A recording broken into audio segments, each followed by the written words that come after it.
So friends, তো আমাদের এই বেনাপুরের নদীর বাঁধ ধরে আমরা যাচ্ছি আমরদা রতন মেলার মন্দিরে।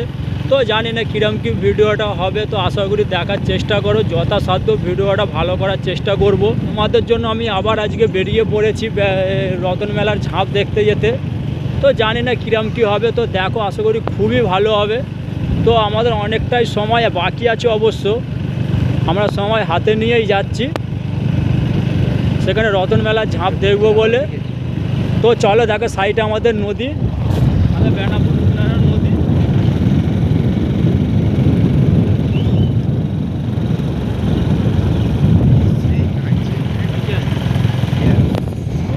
তো সেরকম আশা করি রাস্তাঘাটে ভিড়টা নেই, কারণ কেন আমরা অনেকটা তাড়াতাড়ির মধ্যে বেরিয়ে পড়েছি। তো কারণ সেখানে 4টের মধ্যে মেলা আরম্ভ হয়ে যায়, তো আমরা সেই মেলাটা দেখবো বলেই যাচ্ছি। তো প্রচুর পরিমাণে ভিড়ও হয়।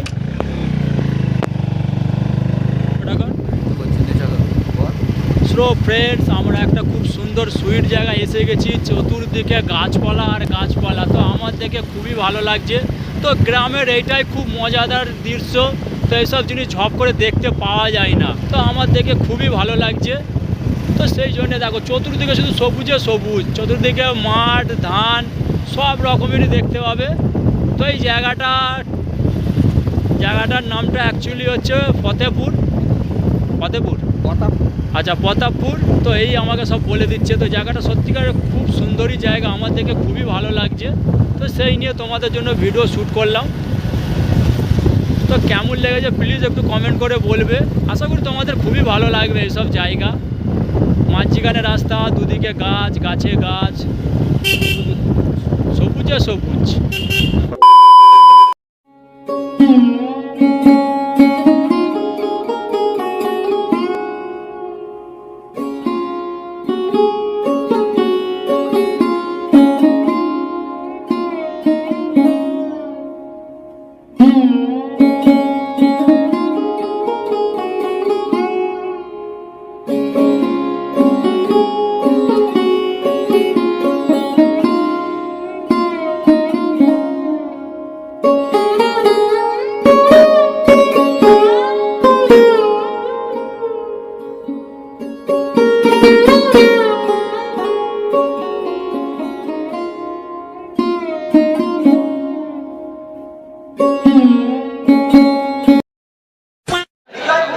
দেখতে পাচ্ছিস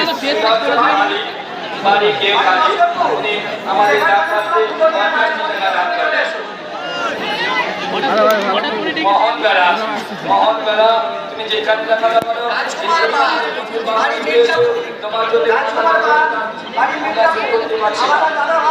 তোমার পরিবারের মঙ্গল কামনার জন্য 100 টাকা দান করলে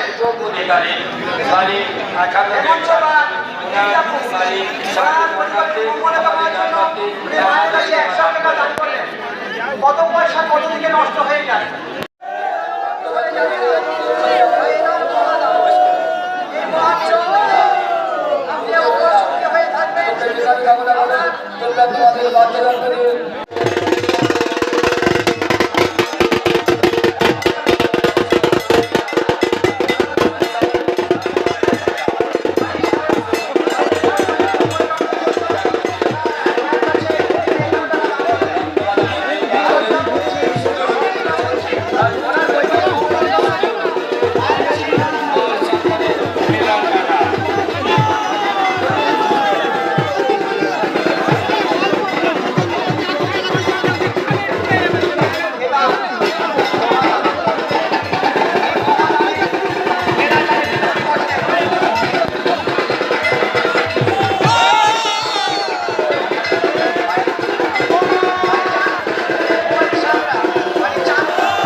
এক সাইড দিয়ে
ছোট্ট শিশু মা বাবা বলে নয়নের অশ্রু ঝরিয়ে প্রথম যিনি নাম দিতে যাচ্ছেন ওনার নাম গৌতম ভূঁইয়া। মায়ের চরণ ধরে মাথায় নিয়ে কোটি কোটি পায়ে মেনে মেনে পায়ে উনি চলেছেন ওনার গন্তব্যস্থলে। শুরু করো।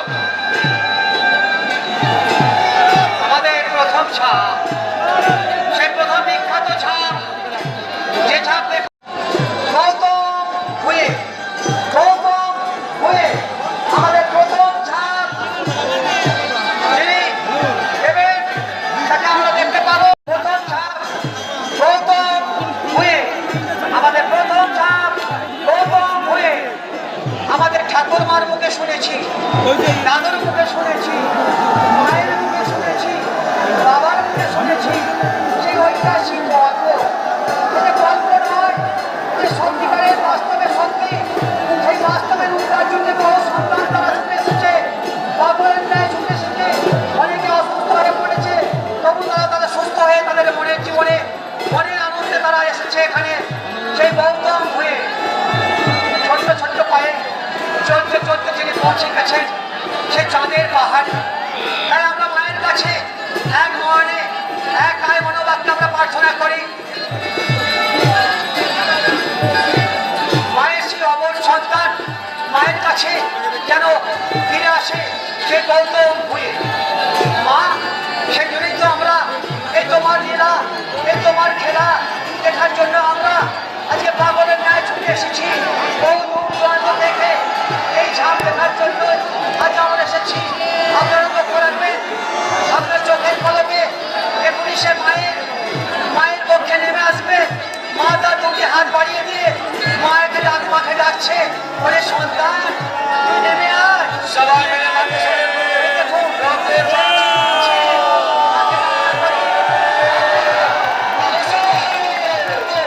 এই দেখুন একটু জায়গাগুলো সাইড করে দেবেন, একটু জায়গাগুলো সাইড করে দেবেন। আমরা ঠাকুরমার মুখে শোনা কথা, যে গল্প নয়, যে বাস্তবে সত্যি। তাই আজকে মেয়েদের মেয়েদের গায়ে উনি পৌঁছে যাচ্ছেন ওনার গন্তব্যস্থলে। ওনার নাম তাপস নেই। উনি মায়ের চরণ তুলে মাথায় নিয়ে কোটি কোটি পায়ে মেয়েদে মেয়েদে পায়ে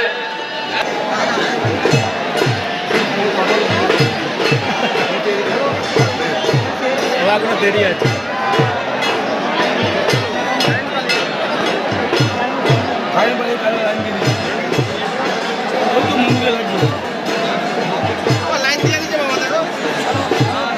মাইক লাইন পাই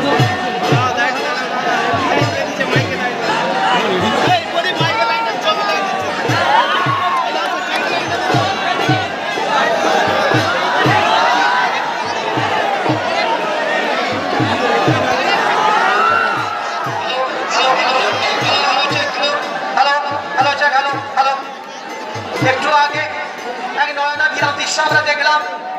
মা তার পক্ষে তার অবধ সন্তানকে কিভাবে টেনে নিল, ছাপতে এলো।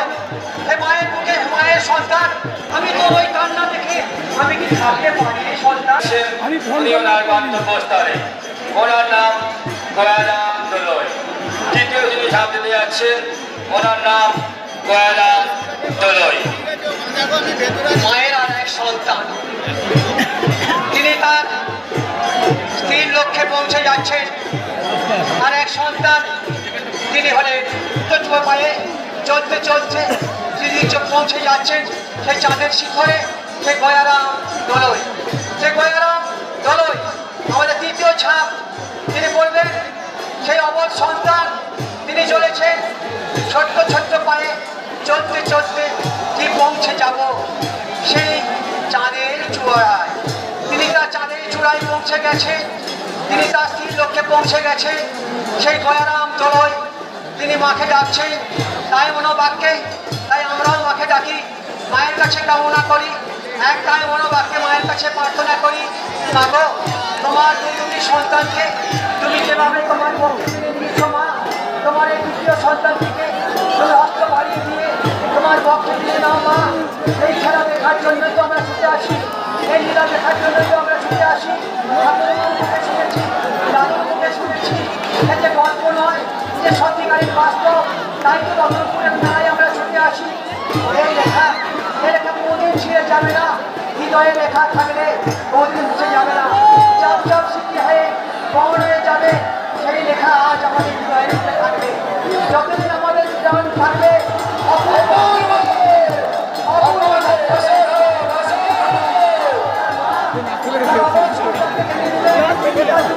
বাড়িয়ে দিয়ে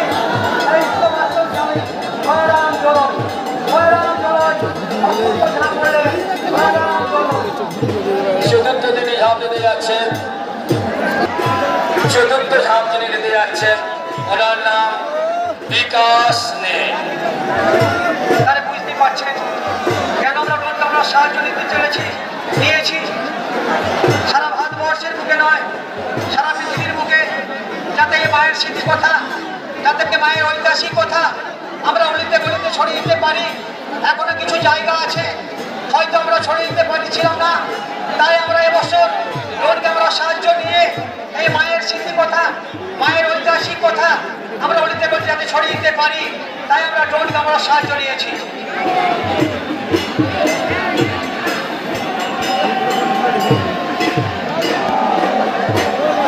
চতুর্থ ঝাঁপ আমরা এর আগে দেখেছি, যে সন্তান তার মায়ের পক্ষ বাড়িয়ে দিচ্ছে, মায়ের হস্তমুখে বাড়িয়ে দিয়েছে, মা ডাকছে, তাকে আমরা একটা এমন বাক্যে প্রার্থনা করছি, তোমার এই চতুর্থ সন্তানটিকে তুমি নিয়ে নাও মা।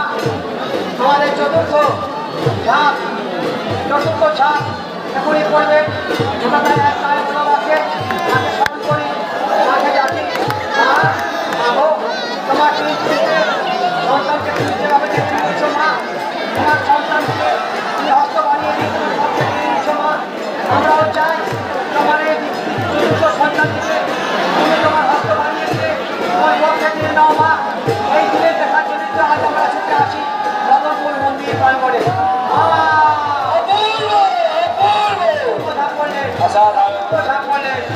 এই মাত্র আমার চতুর্থ ঝাঁপ পরিবেশন হলো। সমীর চক্রবর্তী আমাদের পঞ্চম ঝাঁপ, আমাদের পঞ্চম ঝাঁপ তিনি দিতে যাচ্ছেন। উনি মায়ের চরণ ধুলে মাথায় নিয়ে কোটি কোটি পায়ে মৃদু কোটি পায়ে উনি পৌঁছে যাচ্ছেন ওনার গন্তব্যস্থানে। ওনার নাম সমীর চক্রবর্তী।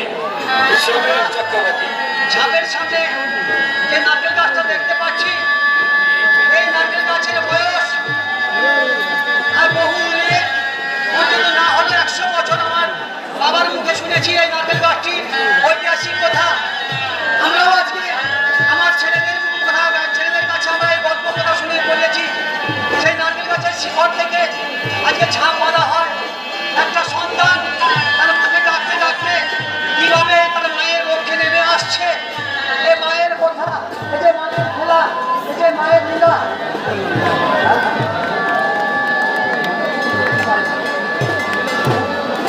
সেই নারকেল গাছটি এখনো স্মৃতি হয়ে আছে, একদম ঘন হয়ে গেছে, এখনো সেই নারকেল গাছটি কিন্তু ভাঙতে পারেনি। আর সেই স্মৃতির কথা মনে রেখে আমরা সেই ঠাকুরমার মুখে গল্প শুনেছি, এই যে গল্প নয়, সেই নারকেল গাছের চূড়া থেকে একটি মানুষ কিভাবে তার মাকে ডাকতে ডাকতে তার মায়ের পক্ষে নিয়ে আসছে। আমরা সবাই মিলে বাতাসের করে রতন বাবা